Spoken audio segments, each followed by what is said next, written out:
بسم الله الرحمن الرحيم. الحمد لله الذي أنزل على عبده الكتاب ولم يجعل له عوجا قيما لينذر بأسا شديدا من لدنه ويبشر المؤمنين الذين يعملون الصالحات أن لهم أجرا حسنا ماكثين فيه أبدا وينذر الذين قالوا اتخذ الله ولدا ما لهم به من علم ولا لآبائهم كبرت كلمة تخرج من أفواههم إن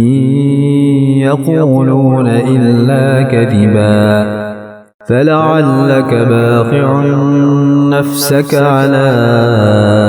آثارهم إن لم يؤمنوا بهذا الحديث أسفا إنا جعلنا ما على الأرض زينة لها لنبلوهم أيهم أحسن عملا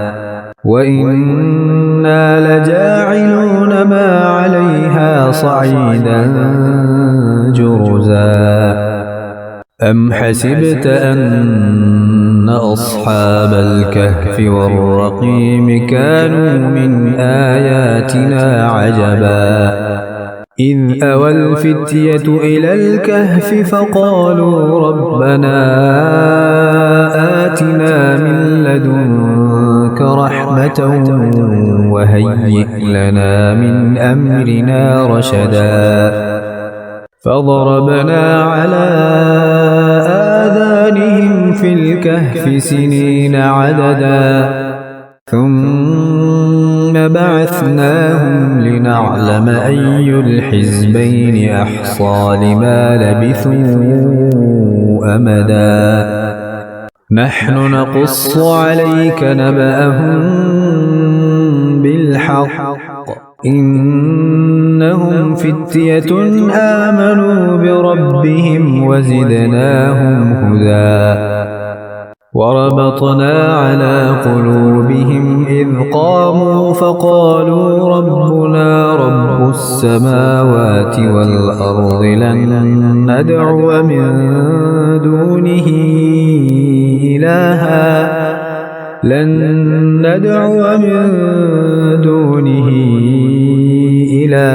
لقد قلنا إذا شططا هؤلاء قوم اتخذوا من دونه آلهة لولا يأتون عليهم بسلطان بين فمن أظلم ممن افترى على الله كذبا وإذ اعتزلتموهم وما يعبدون إلا الله فأووا إلى الكهف ينشر لكم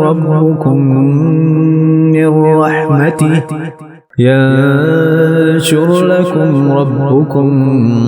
من رحمته ويهيئ لكم من أمركم مرفقا وترى الشمس إذا طلعت تزاور عن كهفهم ذات اليمين وإذا غربت تقرضهم ذات الشمال وهم في فجوة منه ذلك من آيات الله من يهد الله فهو المهتد ومن يضلل فلن تجد له وليا مرشدا وتحسبهم أيقاظا وهم رقود ونقلبهم ذات اليمين وذات الشمال ونقلبهم ذات اليمين وذات الشمال وكلبهم باسط ذراعيه بالوصيد لو اطلعت عليهم لوليت منهم فرارا ولملئت منهم رعبا وكذلك بعثناهم ليتساءلوا بينهم قال قائل منهم كم لبثتم قالوا لبثنا يوما أو بعض يوم قالوا ربكم أعلم بما لبثتم فبعثوا أحدكم بورقكم هذه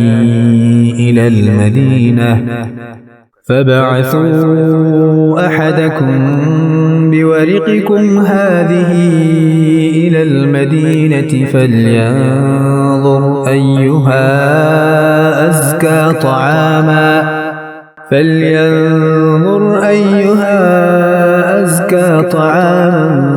فليأتكم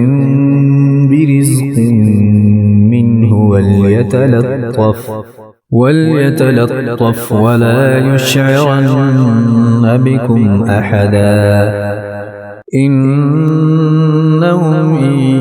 يظهروا عليكم يرجموكم أو يعيدوكم في ملتهم ولن تفلحوا إذن أبدا وكذلك أعثرنا عليهم ليعلموا أن وعد الله حق وأن الساعة لا ريب فيها إذ يتنازعون بينهم أمرهم فقالوا ابنوا عليهم بنيانا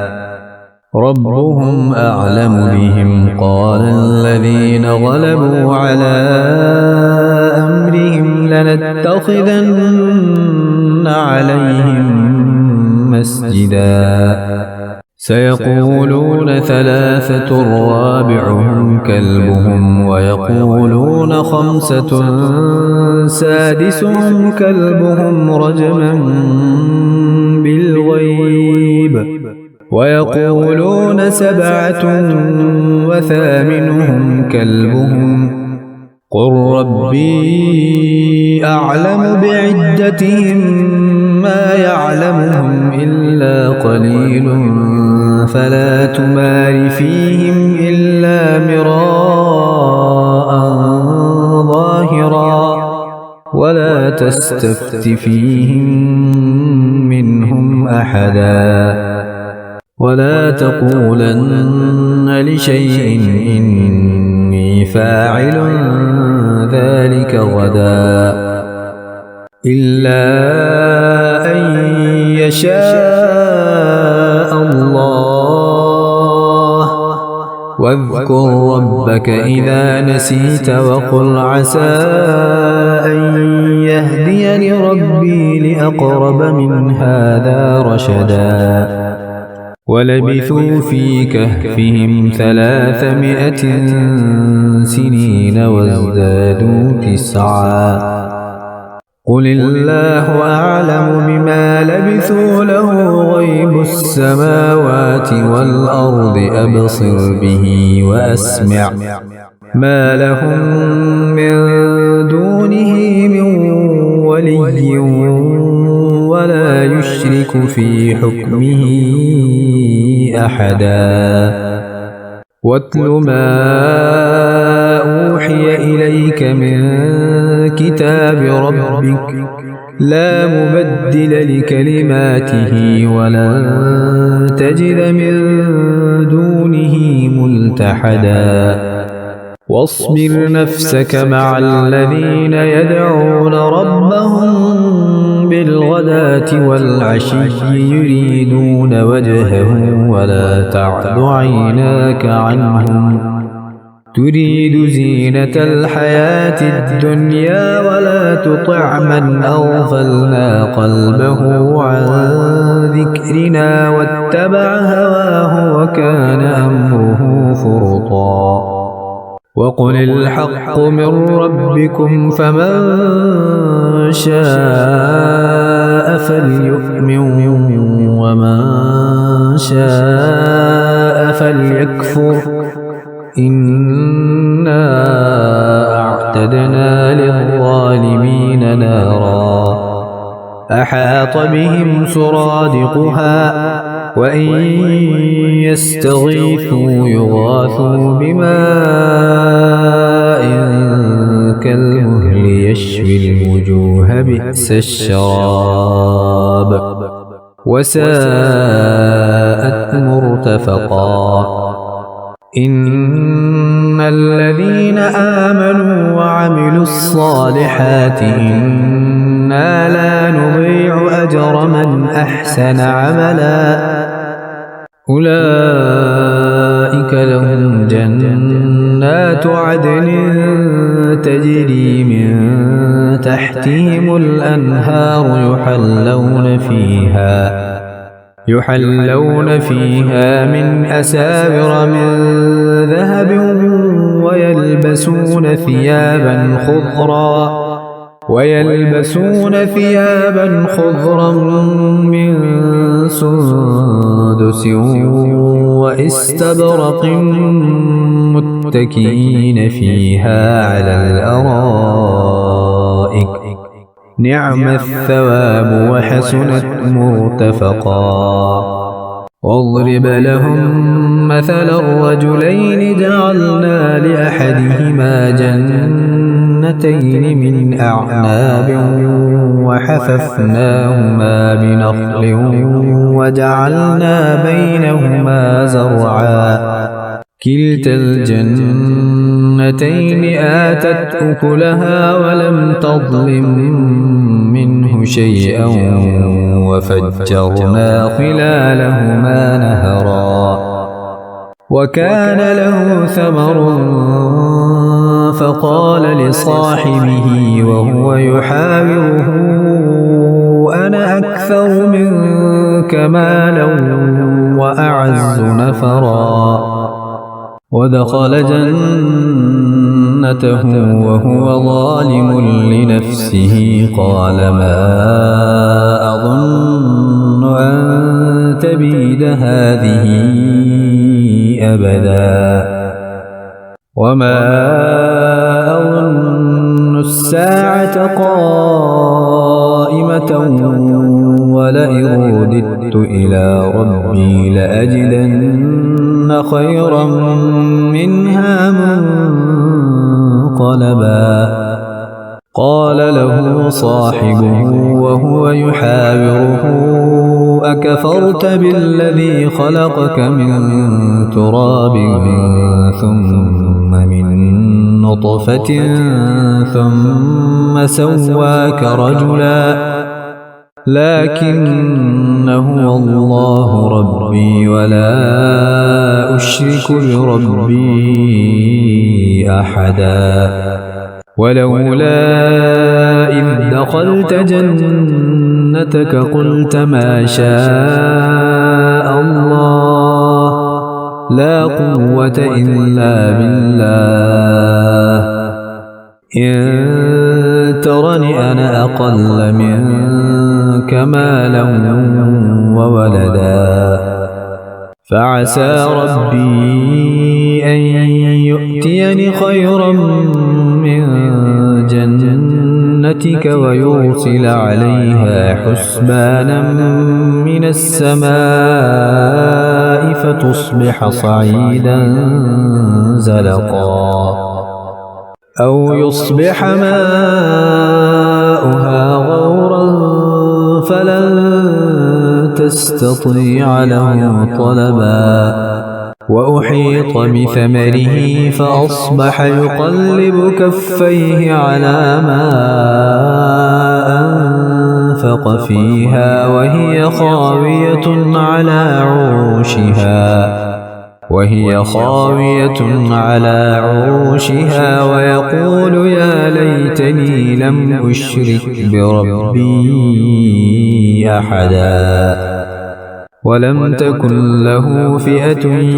ينصرونه من دون الله وما كان منتصرا هنالك الولاية لله الحق هو خير ثوابا وخير عقبا واضرب لهم مثل الحياة الدنيا كماء أنزلناه من السماء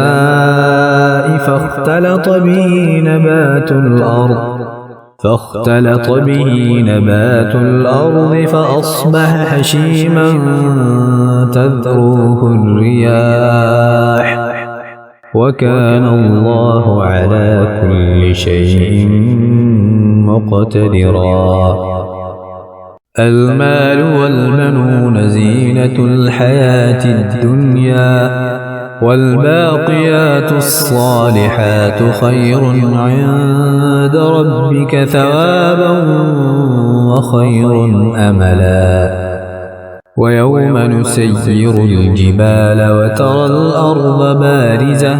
وحشرناهم فلم نغادر منهم أحدا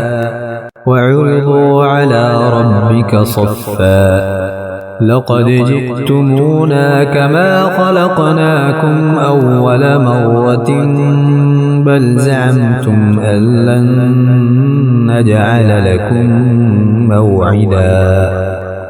ووضع الكتاب فترى المجرمين مشفقين مما فيه ويقولون يا ويلتنا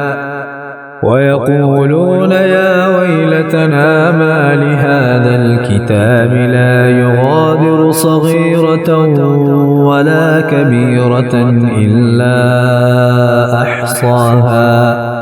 ووجدوا ما عملوا حاضرا ولا يظلم ربك أحدا وإذ قلنا للملائكة اسجدوا لآدم فسجدوا إلا إبليس كان من الجن ففسق عن أمر ربه أفتتخذونه وذريته أولياء من دوني وهم لكم عدو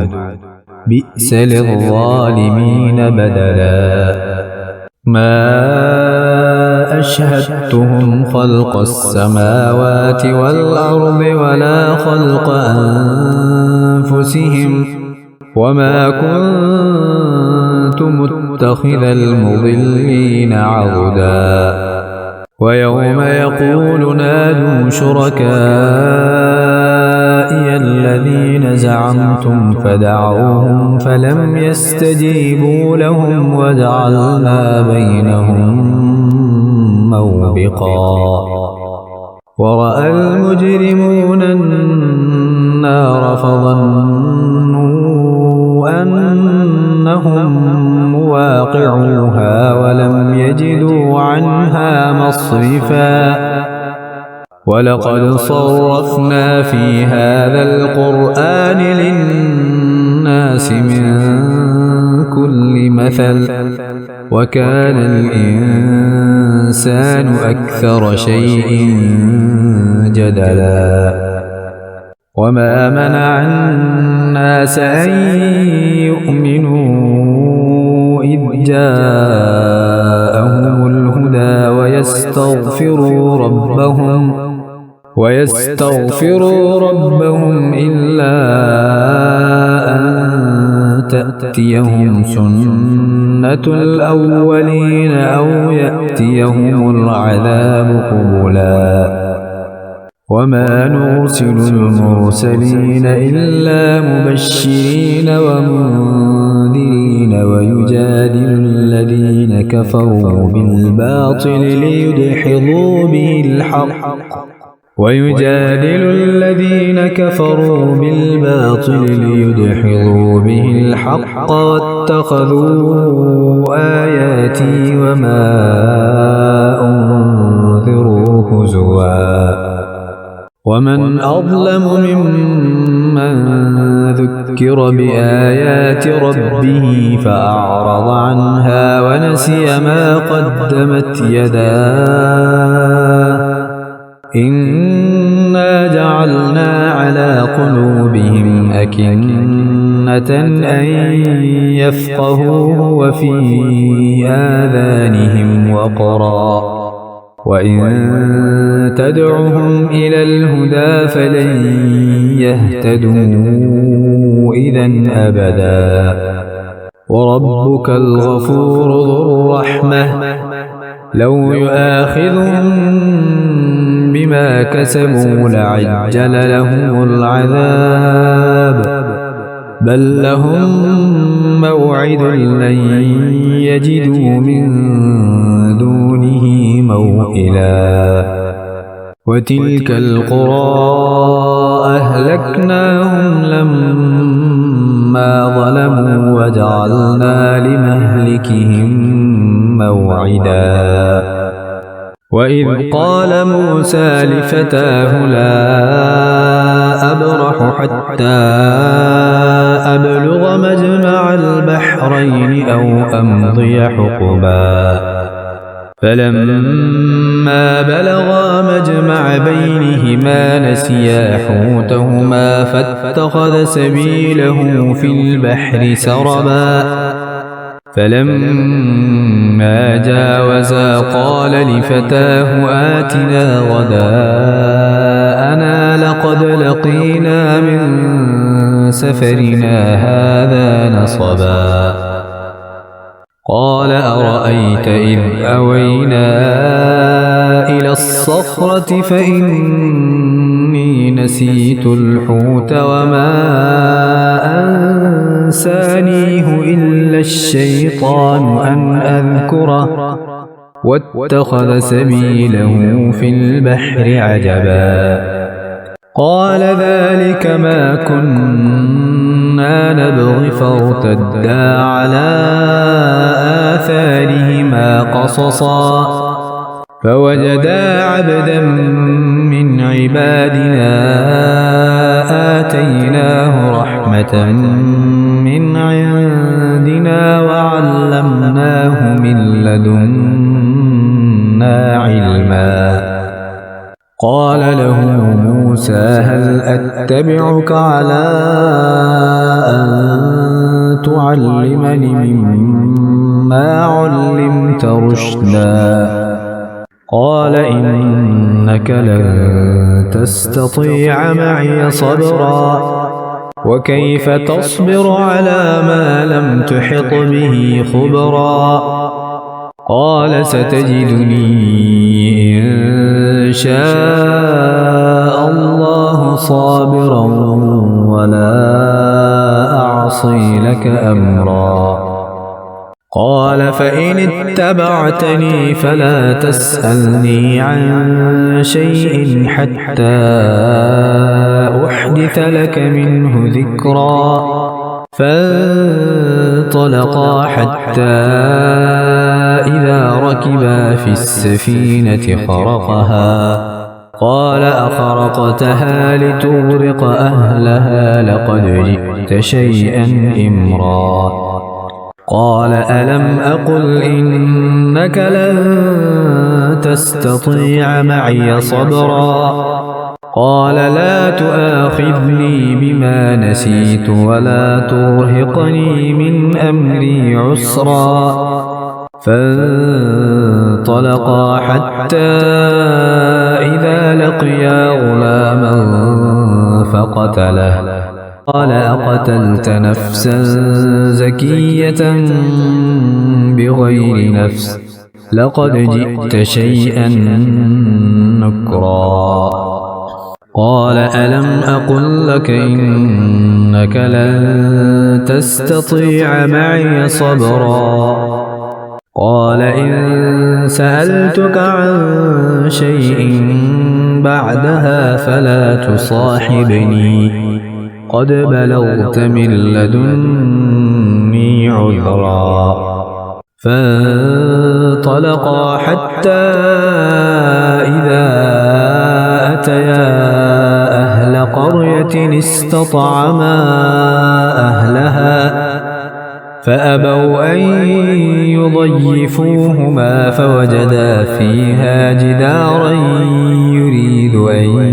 ينقض فأقامه قال لو شئت لاتخذت عليه أجرا قال هذا فراق بيني وبينك سأنبئك بتأويل ما لم تستطع عليه صبرا أما السفينة فكانت لمساكين يعملون في البحر فأردت أن أعيبها وكان وراءهم ملك يأخذ كل سفينة غصبا وأما الغلام فكان أبواه مؤمنين فخشينا أن يرهقهما طغيانا وكفرا فأردنا أن يبدلهما ربهما خيرا منه زكاة وأقرب رحما وأما الجدار فكان لغلامين يتيمين في المدينة وكان تحته كنز لهما وكان أبوهما صالحا فأراد ربك أن يبلغا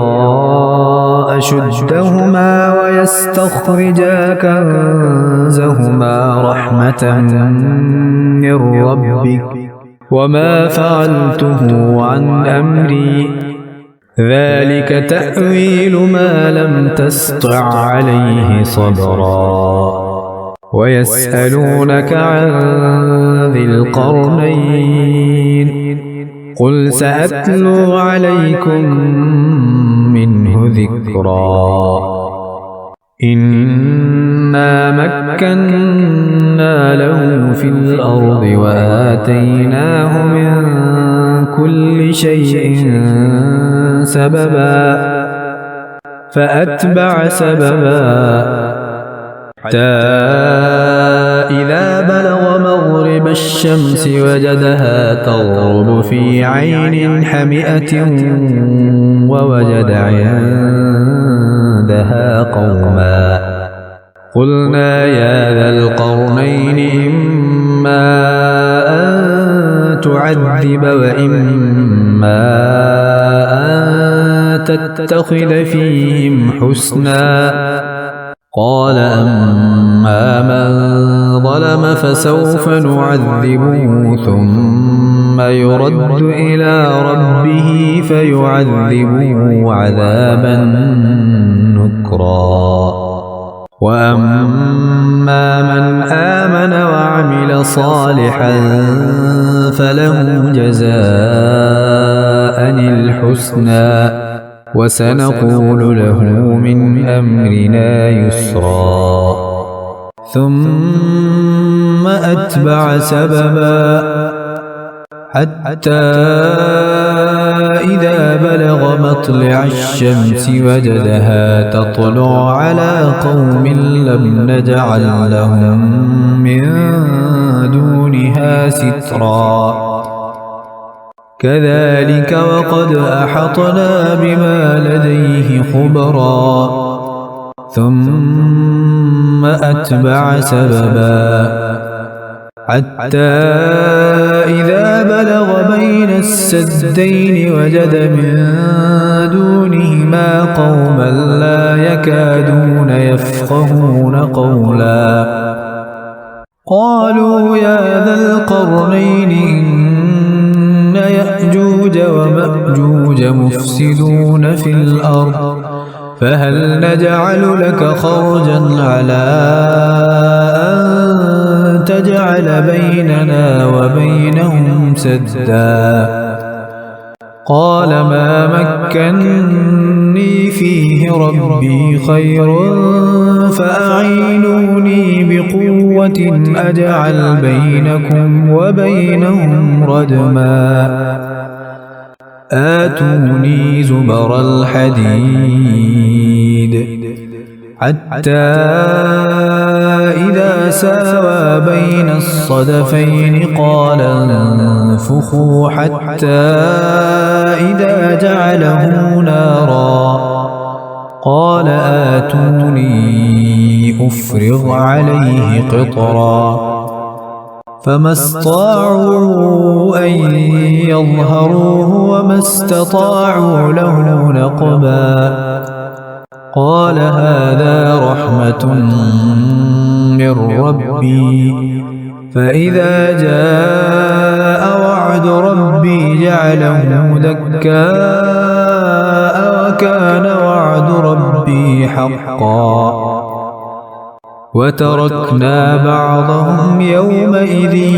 يموج في بعض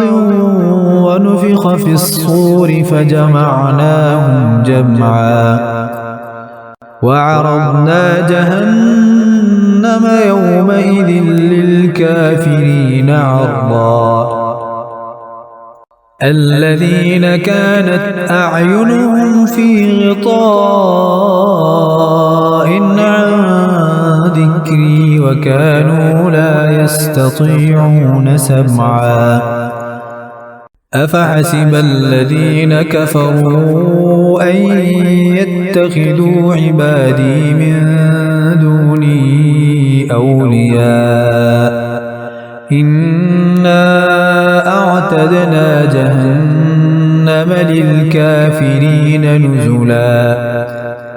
قل هل ننبئكم بالأخسرين أعمالا الذين ضل سعيهم في الحياة الدنيا وهم يحسبون أنهم يحسنون صنعا أولئك الذين كفروا بآيات ربهم ولقائه فحبطت أعمالهم فلا نقيم لهم يوم القيامة وزنا ذلك جزاؤهم جهنم بما كفروا واتخذوا آياتي ورسلي هزوا إن الذين آمنوا وعملوا الصالحات كانت لهم جنات الفردوس نزلا خالدين فيها لا يبغون عنها حولا قل لو كان البحر مدادا لكلمات ربي لنفد البحر قبل أن تنفد كلمات ربي ولو جئنا بمثله مددا قل إنما أنا بشر مثلكم يوحى إلي أنما إلهكم إله واحد فمن كان يرجو لقاء ربه فليعمل عملا صالحا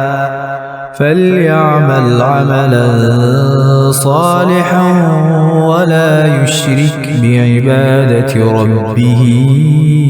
أحدا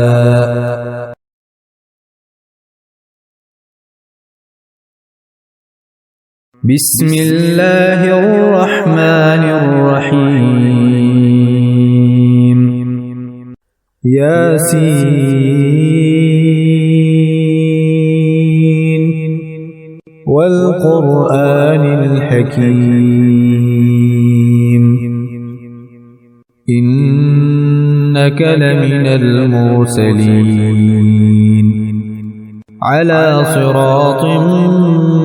مستقيم تنزيل العزيز الرحيم لتنذر قوما ما أنذر آباؤهم فهم غافلون لقد حق القول على أكثرهم فهم لا يؤمنون إنا جعلنا في أعناقهم أغلالا فهي إلى الأذقان فهم مقمحون وجعلنا من بين أيديهم سدا ومن خلفهم سدا فأغشيناهم فهم لا يبصرون وسواء عليهم أأنذرتهم أم لم تنذرهم لا يؤمنون إنما تنذر من اتبع الذكر وخشي الرحمن بالغيب فبشره بمغفرة وأجر كريم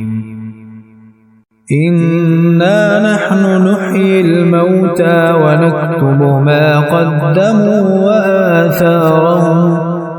وكل شيء أحصيناه في إمام مبين واضرب لهم مثلا أصحاب القرية إذ جاءها المرسلون إذ أرسلنا إليهم اثنين فكذبوهما فعززنا بثالث فقالوا إنا إليكم مرسلون قالوا ما أنتم إلا بشر مثلنا وما أنزل الرحمن من شيء إن أنتم إلا تكذبون قالوا ربنا يعلم إنا إليكم لمرسلون وما علينا إلا البلاغ المبين قالوا إنا تطيرنا بكم لئن لم تنتهوا لنرجمنكم وليمسنكم منا عذاب أليم قالوا طائركم معكم أئن ذكرتم بل أنتم قوم مسرفون وجاء من أقصى المدينة رجل يسعى قال يا قوم اتبعوا المرسلين اتبعوا من لا يسألكم أجرا وهم مهتدون وما لي لا أعبد الذي فطرني وإليه ترجعون أأتخذ من دونه آلهة إن يردني الرحمن بضر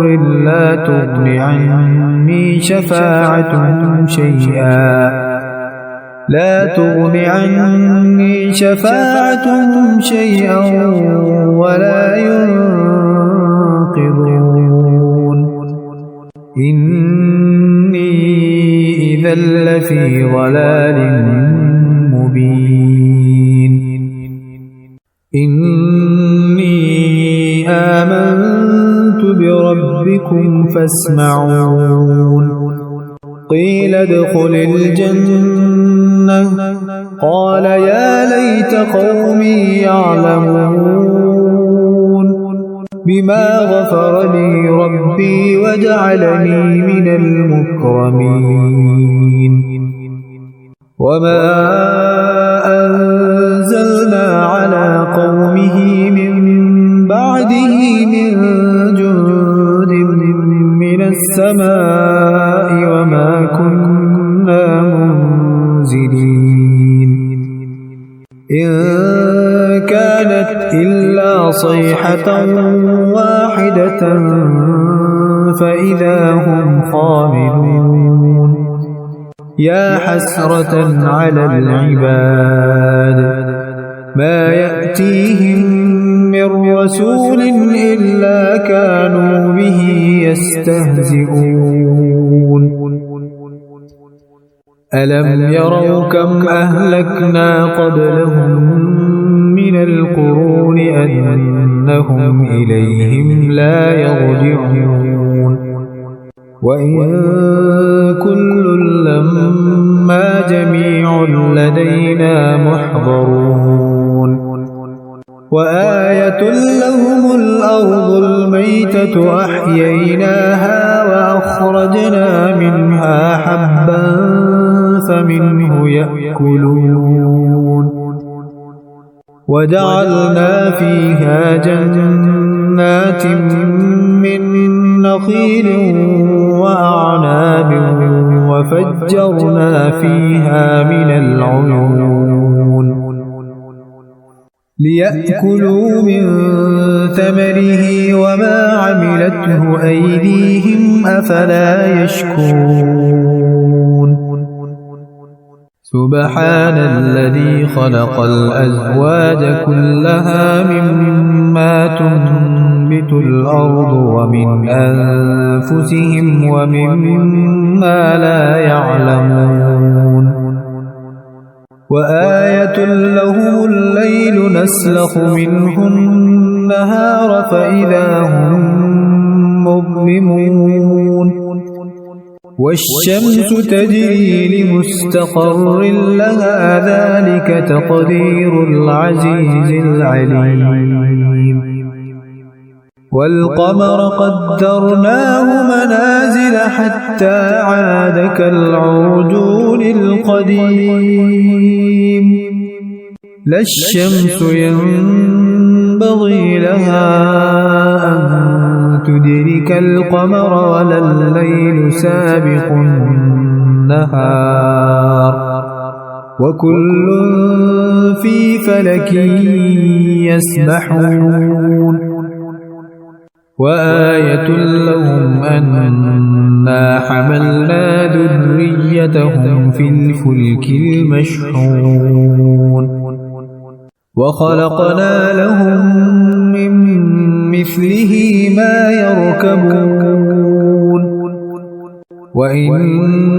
نشأ نغرقهم فلا صريخ لهم ولا هم ينقذون إلا رحمة منا ومتاعا إلى حين وإذا قيل لهم اتقوا ما بين أيديكم وما خلفكم لعلكم ترحمون وما تأتيهم من آية من آيات ربهم إلا كانوا عنها معرضين وإذا قيل لهم أنفقوا مما رزقكم الله قال الذين كفروا للذين آمنوا أنطعم من لو يشاء الله أطعمه إن أنتم إلا في ضلال مبين ويقولون متى هذا الوعد إن كنتم صادقين ما ينظرون إلا صيحة واحدة تأخذهم وهم يخصمون فلا يستطيعون توصية ولا إلى أهلهم يرجعون ونفخ في الصور فإذا هم من الأجداث إلى ربهم ينسلون قالوا يا ويلنا من بعثنا من مرقدنا هذا ما وعد الرحمن وصدق المرسلون إن كانت إلا صيحة واحدة فإذا هم جميع لدينا محضرون فاليوم لا تظلم نفس شيئا ولا تجزون إلا ما كنتم تعملون إن أصحاب الجنة اليوم في شغل فاكهون هم وأزواجهم في ظلال على الأرائك متكئون لهم فيها فاكهة ولهم ما يدعون سلام قولا من رب رحيم وامتازوا اليوم أيها المجرمون ألم أعهد إليكم يا بني آدم ألا تعبدوا الشيطان إنه لكم عدو مبين وأن اعبدوني هذا صراط مستقيم ولقد أضل منكم جبلا كثيرا أفلم تكونوا تعقلون هذه جهنم التي كنتم توعدون اصلوها اليوم بما كنتم تكفرون اليوم نختم على أفواههم وتكلمنا أيديهم وتشهد أرجلهم بما كانوا يكسبون ولو نشاء لطمسنا على أعينهم فاستبقوا الصراط فأنى يبصرون ولو نشاء لمسخناهم على مكانتهم فما استطاعوا مضيا ولا يرجعون ومن نعمره ننكسه في الخلق أفلا يعقلون وما علمناه الشعر وما ينبغي له إن هو إلا ذكر وقرآن مبين لينذر من كان حيا ويحق القول على الكافرين أولم يروا أنا خلقنا لهم مما عملت أيدينا أنعاما فهم لها مالكون وذللناها لهم فمنها ركوبهم ومنها يأكلون ولهم فيها منافع ومشارب أفلا يشكرون واتخذوا من دون الله آلهة لعلهم ينصرون لا يستطيعون نصرهم وهم لهم جند محضرون فلا يحزنك قولهم إنا نعلم ما يسرون وما يعلنون أولم ير الإنسان أنا خلقناه من نطفة فإذا هو خصيم مبين وضرب لنا مثلا ونسي خلقه قال من يحيي العظام وهي رميم قل يحييها الذي أنشأها أول مرة وهو بكل خلق عليم الذي جعل لكم من الشجر الأخضر نارا فإذا أنتم منه توقدون أوليس الذي خلق السماوات والأرض بقادر على أن يخلق مثلهم بلى وهو الخلاق العليم إنما أمره إذا أراد شيئا أن يقول له كن فيكون فسبحان الذي بيده ملكوت كل شيء وإليه ترجعون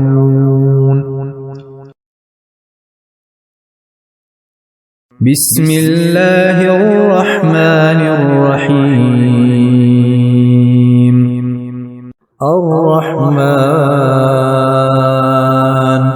علم القرآن خلق الإنسان علمه البيان الشمس والقمر بحسبان والنجم والشجر يسجدان والسماء رفعها ووضع الميزان ألا تطغوا في الميزان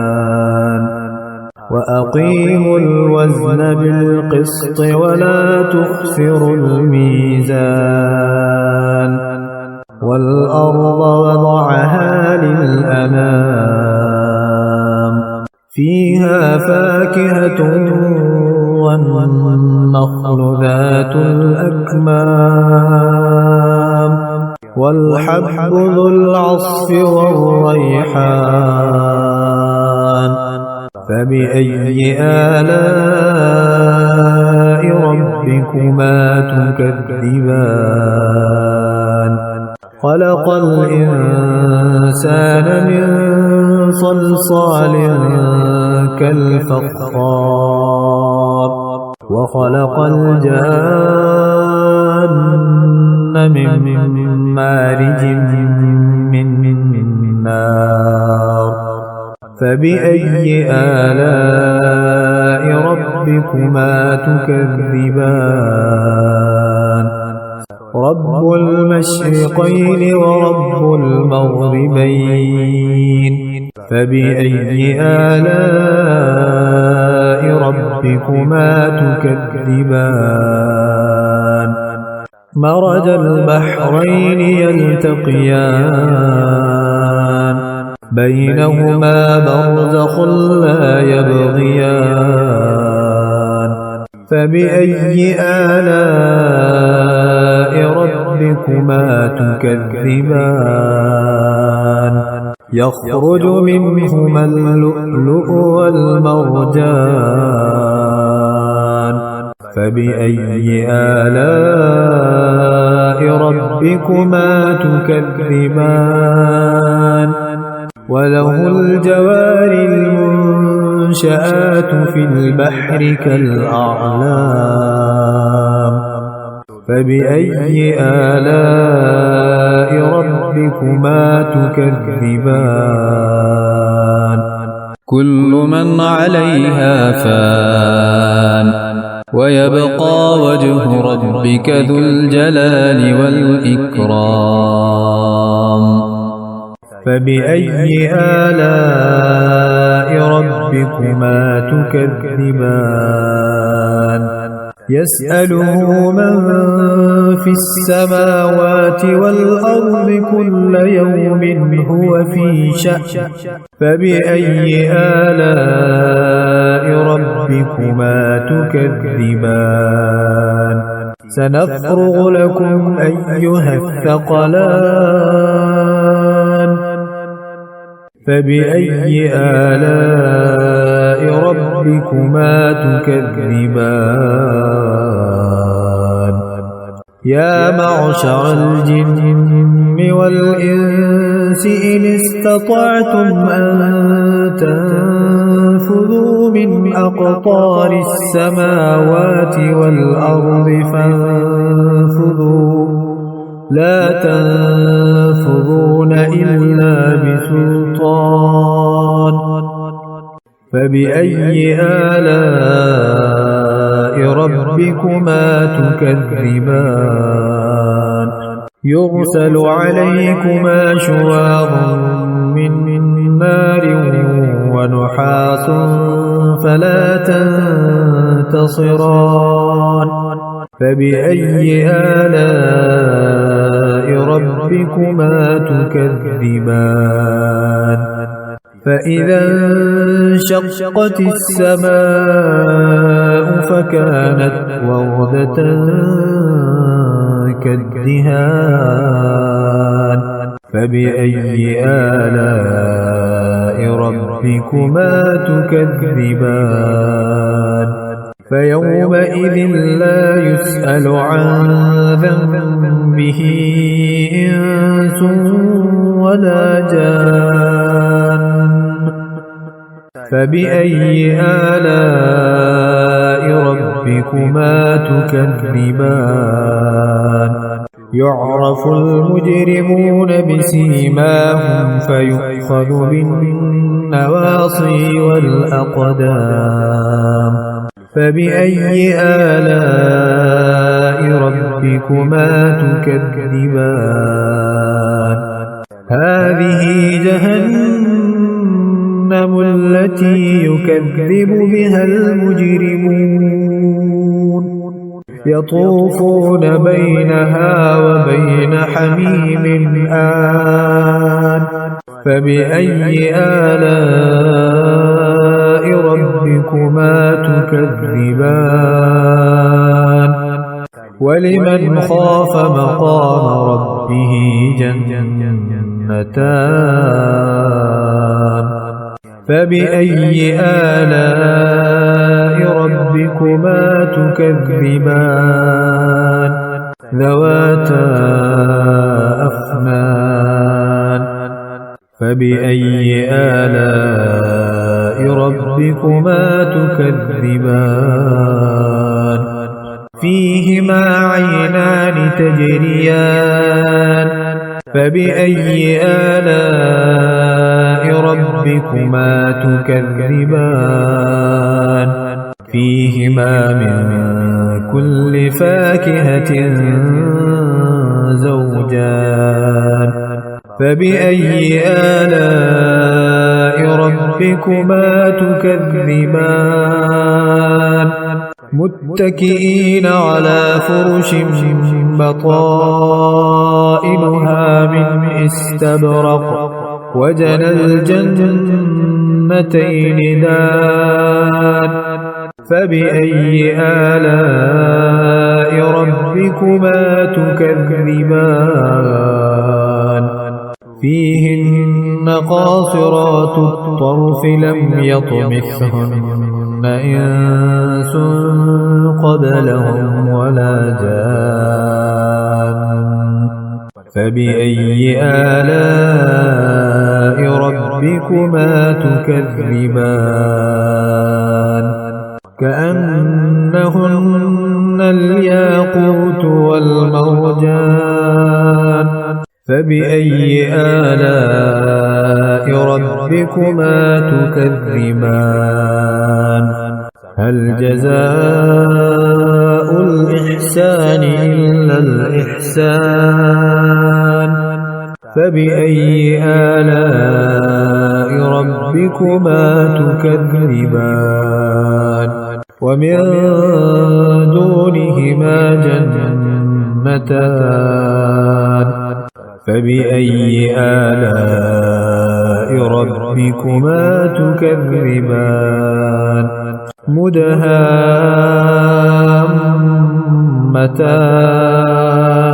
فبأي آلاء ربكما تكذبان فيهما عينان نضاختان فبأي آلاء ربكما تكذبان فيهما فاكهة ونخل ورمان فبأي آلاء ربكما تكذبان فيهن خيرات حسان فبأي آلاء ربكما تكذبان حور مقصورات في الخيام فبأي آلاء ربكما تكذبان لم يطمثهن إنس قبلهم ولا جان فبأي آلاء ربكما تكذبان متكئين على رفرف خضر وعبقري حسان فبأي آلاء ربكما تكذبان تبارك اسم ربك ذي الجلال والإكرام بسم الله الرحمن الرحيم إذا وقعت الواقعة ليس لوقعتها كاذبة خافضة رافعة إذا رجت الأرض رجا وبست الجبال بسا فكانت هباء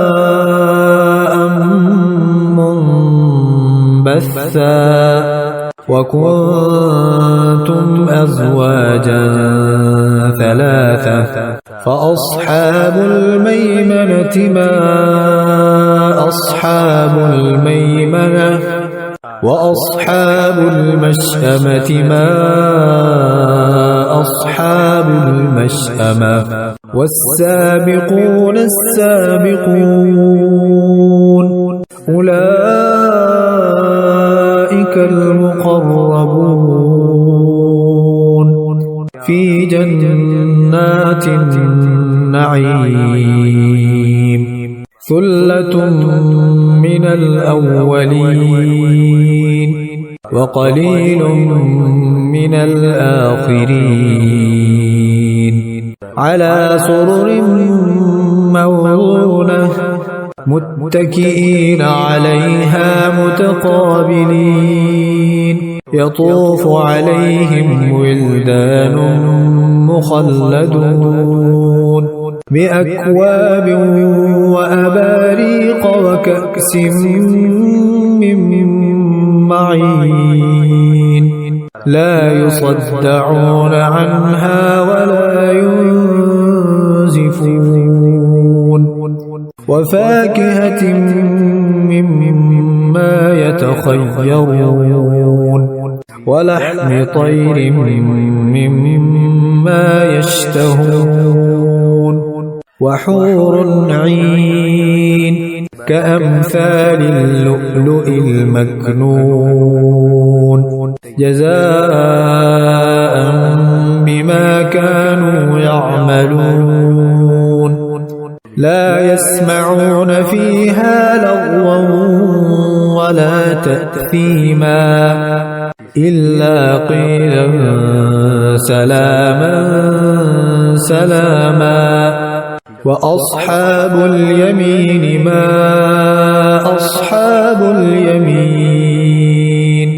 في سدر مخضود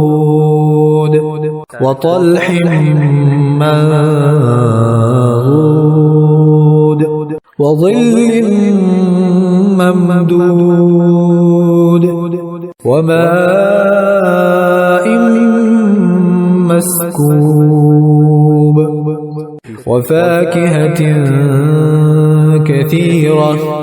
لا مقطوعة ولا ممنوعة وفرش مرفوعة